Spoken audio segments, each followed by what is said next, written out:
என்ன எனக்கு ஒரு சந்தேகம். ஆரம்பிச்சிட்டியா? தலையில முளைச்சா தலைமுடின்னு சொல்றாங்க, கையில முளைச்சா கை முடின்னு சொல்றாங்க, கால்ல முளைச்சா கால் முடின்னு சொல்றாங்க, நெஞ்சில முளைச்சா. சரி, அடுத்து நீ என்ன கேட்க போறங்கிறது எனக்கு தெரியும். கேட்ட மகனை அசிங்க அசிங்கமா பேசி போடுவேன். அதுல என்ன, முகத்துல முளைச்சா முக முடின்னு தானே சொல்லணும். ஏன் தாடிக்கிறாங்க? உன்னை இந்த மாதிரி எல்லாம் பேச சொல்லி யாரா சொல்லி கொடுக்குறா? ஏன் மூளை என்ன? மூளை என்ன മുതുകിലേ വെച്ചിരിക്ക? ഈ പോത്ത് കച്ചവടത്തിലോട്ട് എങ്ങനെ വന്നത്? ഭയങ്കര വലിയ കഥകളാണല്ലേ. അച്ഛനും അമ്മയെന്ന് പറഞ്ഞു കഴിഞ്ഞാൽ കൂലിപ്പണിക്കാരായിരുന്നേ.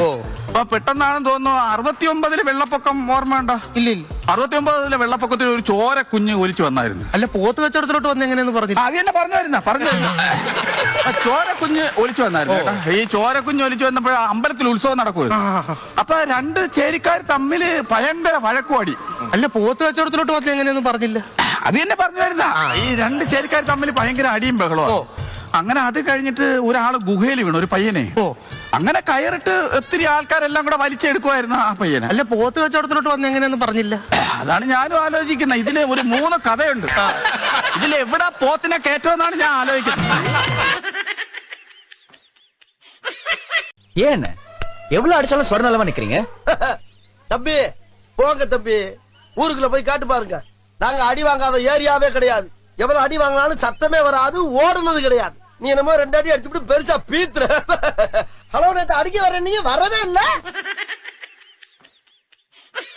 പുള്ളി അങ്ങനത്തെ ഒരാളാണ്. എന്തിനാ എന്തോന്ന് ഇത് ഈ നമ്മുടെ പഞ്ചായത്തില് ഇവിടെ ബിവറേജ് വരുമെന്ന് എല്ലാരും കൂടി പറഞ്ഞു. അത് നല്ലതല്ലേ? എന്റെ ചാച്ചന് ഇഷ്ടപ്പെട്ടോ?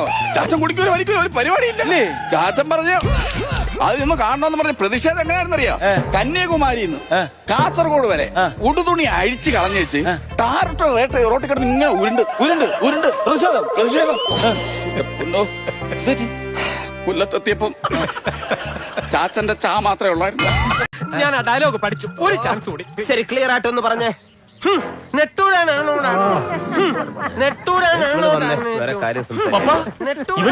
അവന് പ്രാന്താന്നേ. മതി, അവര് പോയി.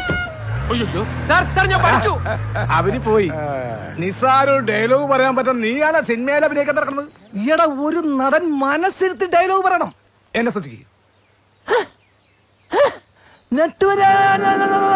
കളി കടാ പോയി ചായ വാങ്ങിച്ചോടാ. നീ ഒന്നും ഒരു കാലത്ത് സിനിമ കാണാൻ പോണില്ല. ഇതേ ഫ്ലെക്സ് തന്നെയാണ് ഞാൻ തമിഴ്നാട്ടിൽ കൊണ്ട് വെക്കാൻ പോകുന്നത്. സൺ ടി വി പോലും എന്നെ ജീവിക്കാൻ അനുവദിക്കില്ല. അതല്ലേ ഈ സീരിയൽ ഇല്ലാത്തവ സാർ ഒന്ന് ചെയ്യും. ടാറിട്ട റോട്ടിൽ ഇരുന്ന് നിരങ്ങും ഞാൻ. എന്ത് ചെയ്യാൻ കുഴപ്പം? ഞാൻ എന്ത് ചെയ്യാൻ നീ ചോദിക്കേണ്ട കാര്യം? ഇതേപോലെ ഒരു നടന അവസ്ഥ വന്നിട്ടുണ്ട്. എന്തവസ്ഥ? ബോംബെയില് ഗ്രിഗറി എന്നൊരു നടനും ആ നായികയായിട്ട് ഗോസിപ്പ് എല്ലാവരും ഫ്ലെക്സ് എഴുതി ഒട്ടിച്ച്. എന്റെ ഒറ്റമുറി ഉണ്ടല്ലോ, ഒറ്റമൂല് കഴിച്ചിട്ട് ഞാൻ ബോംബെ ഫ്ലെക്സിന്റെ ഫ്രണ്ടിൽ നിന്ന് ഒരൊറ്റ ചവിട്ട് എന്നിട്ടൊരു ഊത്തു. ഫ്ലെക്സ് എല്ലാം കൂടെ പറന്നങ്ങ് പോയിട്ടാ സാറേ. ഒറ്റ ഫ്ലെക്സ് അവിടെ ഇല്ല. നിന്റെ അരിഷ്ടത്തിന്റെ പേര് ബാലയ്യ എന്നാണ്. അരിഷ്ടത്തിന്റെ പേര് ബാലയ്യ എന്നാണ്. നിന്റെ ഊത്ത് കഥ കൊണ്ട് ഇപ്പൊ ഇവിടെ നിന്ന് പൊക്കോളാം. நீதாங்க டாக்டரா? அப்போஸ் குளுக்கோஸா? அப்போஸ்ங்க. அப்போஸ்னா ஆமான்னு அர்த்தம். Don't know English. அப்ப ஆபரேஷன்லாம் நீதான் பண்றியா? டெஃபினெட்லி.